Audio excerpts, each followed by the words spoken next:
Welcome back, friends. In this video we'll be talking about restriction enzymes and restriction modification systems.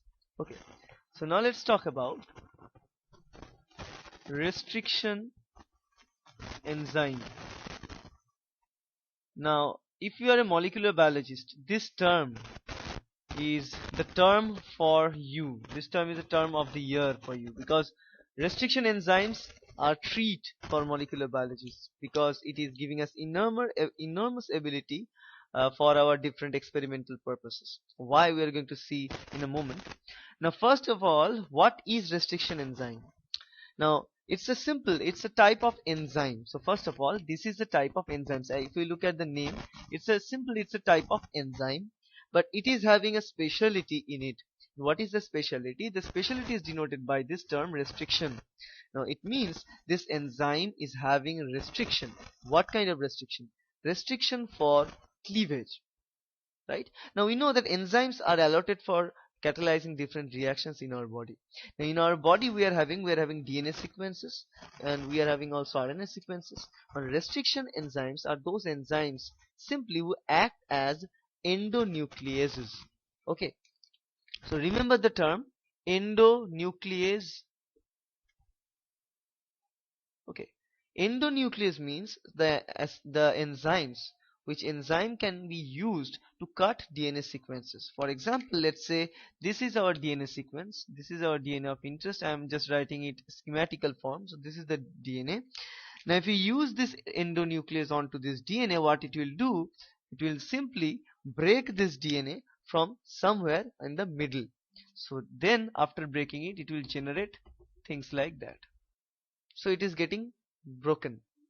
Now this is the job of an endonuclease. As the term suggests, endo, it means this enzyme breaks this phosphodiester bond which are present between these different nucleotide sequences there. So these ladders, if you consider this as a ladder, these are the two portions which is made up with the phosphodiester backbone or phosphodiester linkage.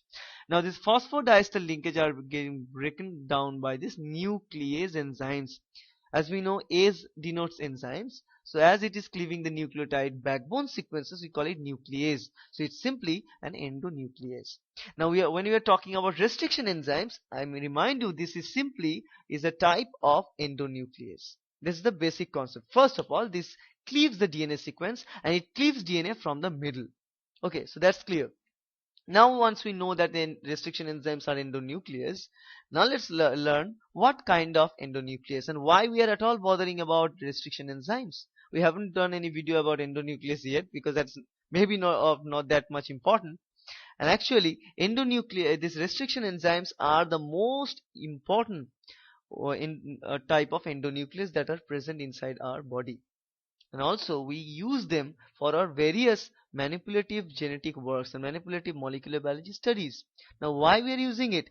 As their normal endonuclease function is simply breaking the DNA, but for these restriction enzymes, as the term suggests here, restriction, they are applied to the restriction of cleavage using these enzymes.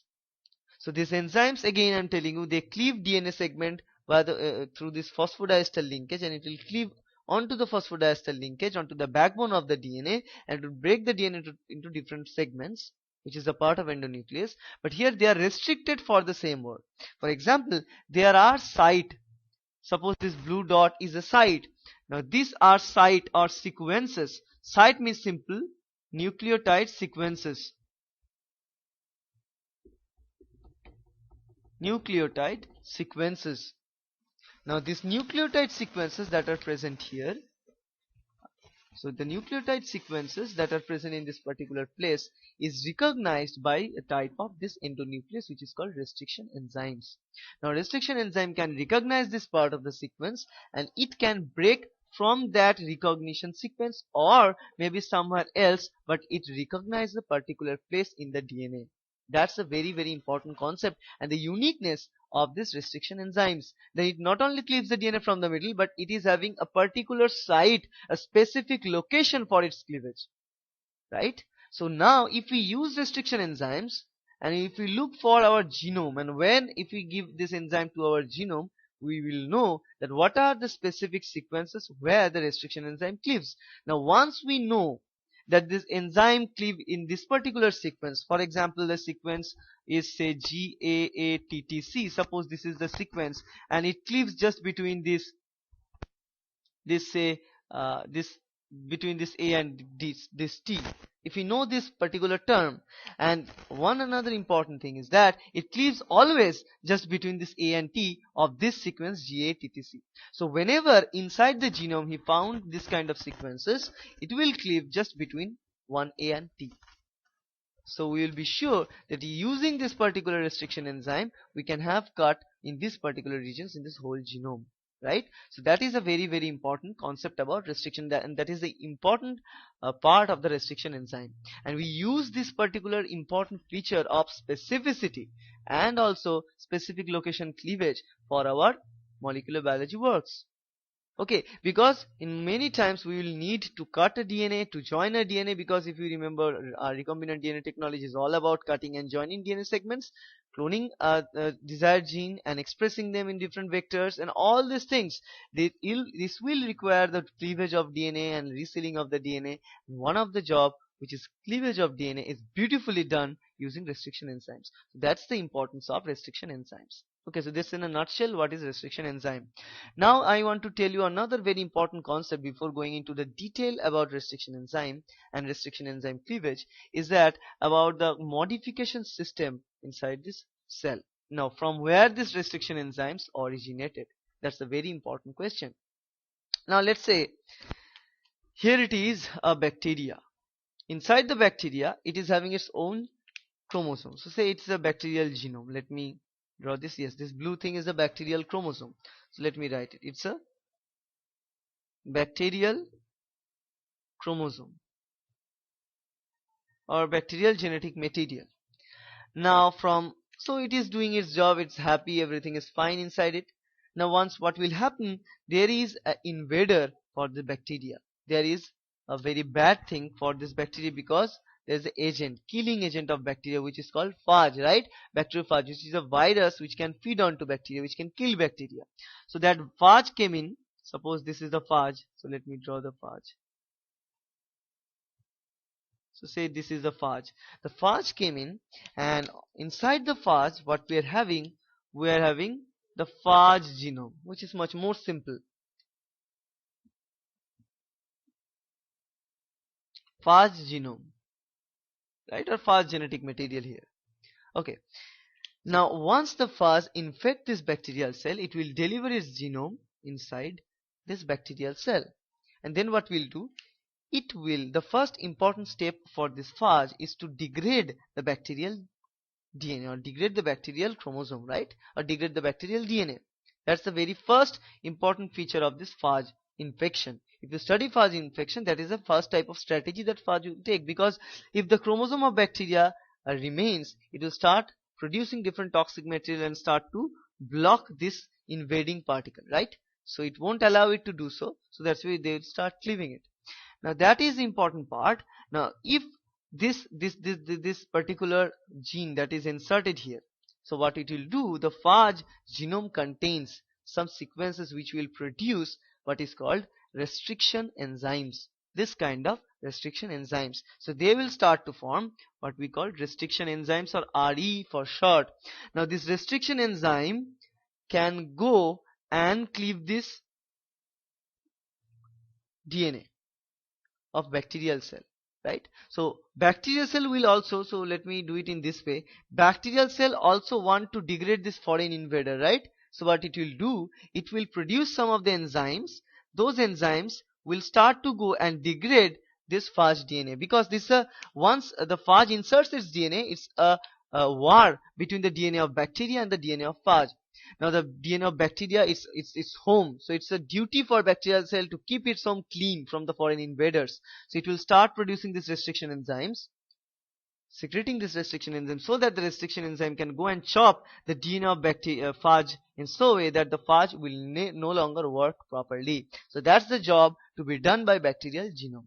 For that reason, it will start producing these restriction enzymes. So inside the bacterial chromosome, so if we draw, this is a bacterial chromosome, there are regions, gene sequences, which will provide different restriction enzymes say restriction enzyme 1, restriction enzyme 2. Now they can use this restriction enzyme to cleave DNA sequences, right?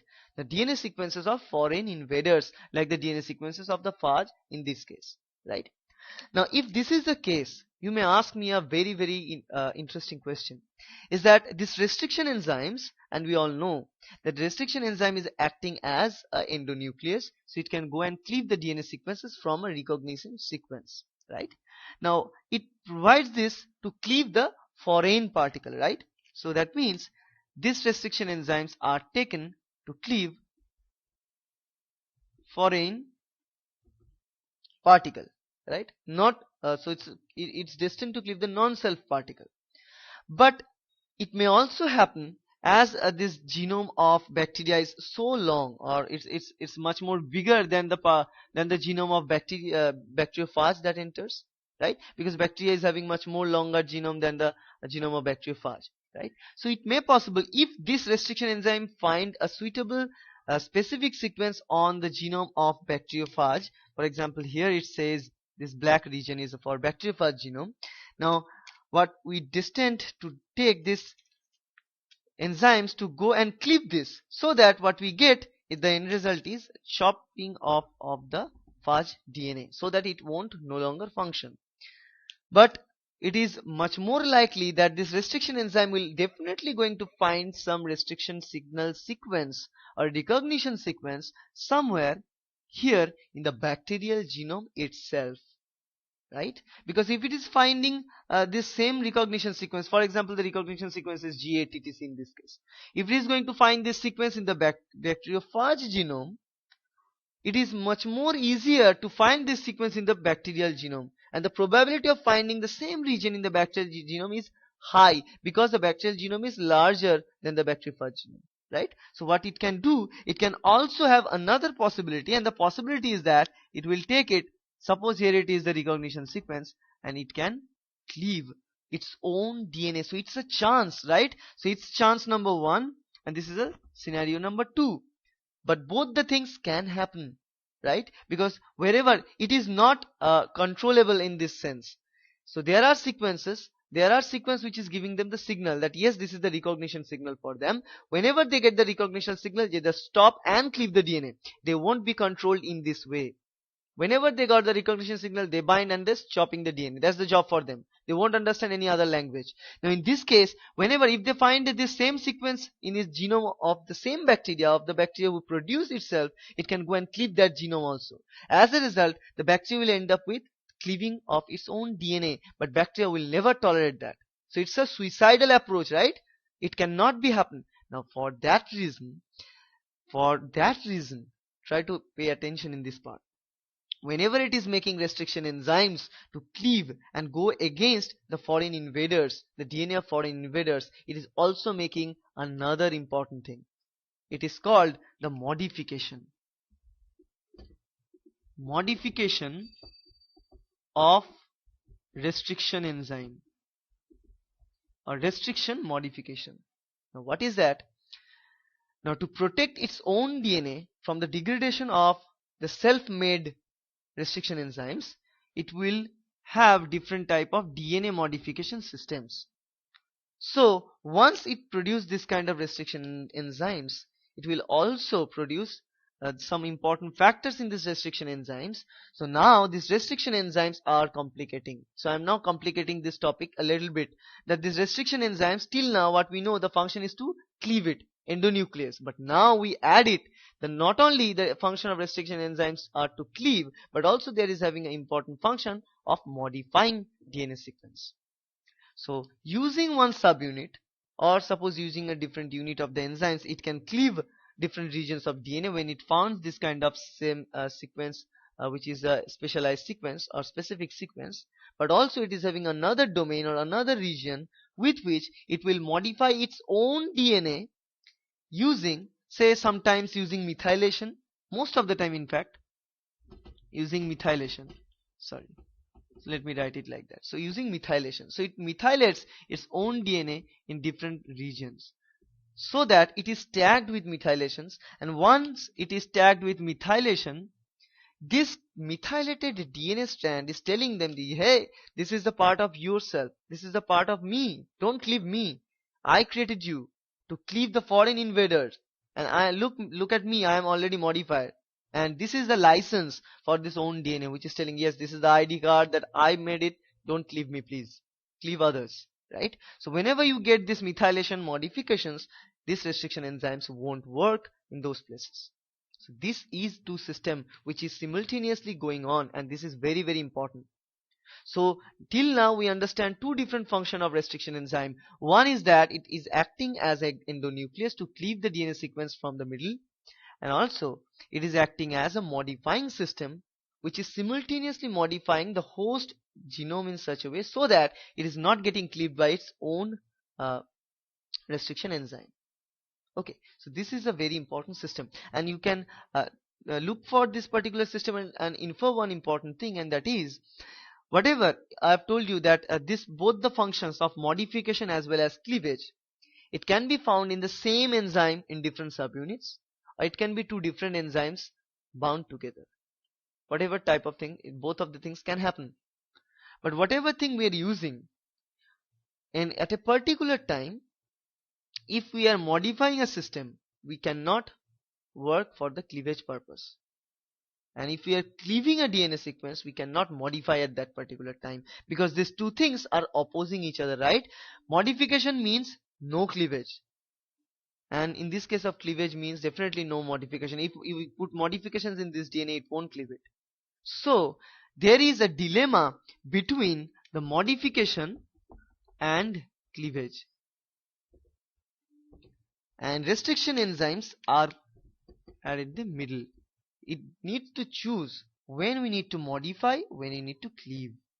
So in a particular reaction, we can never expect both these things, modification as well as restriction, cleavage, to be occurred at the same time simultaneously. It won't happen. It won't just occur because of this particular reasoning.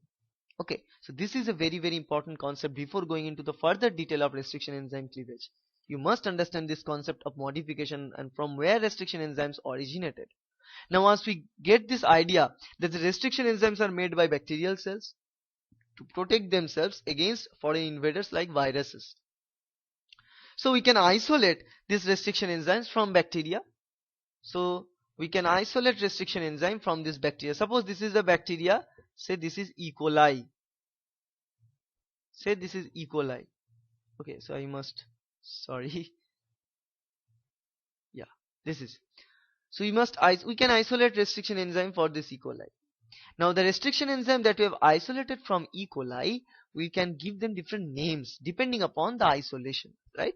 Now if we want, at the very beginning, the restriction enzymes are pretty hard to find because they are naturally made by bacterial cells. But nowadays, restriction enzymes are that much needed, very much needed, so that we need to get a lot of restriction enzymes onto our stock all the time for the molecular biologists. So we get these restriction enzymes on our hand. And once we get the restriction enzyme isolated from a system, we name those restriction enzyme depending upon the source from where it is getting isolated. Now for example, in this case, if we isolate this particular restriction enzyme for E. coli, the nomenclature is placed in this way. Simple way is that there are three different part of nomenclature. If you remember one name of a restriction enzyme, it is just like that, BAMH1, like that. Say here, or say HIN D3, and so on.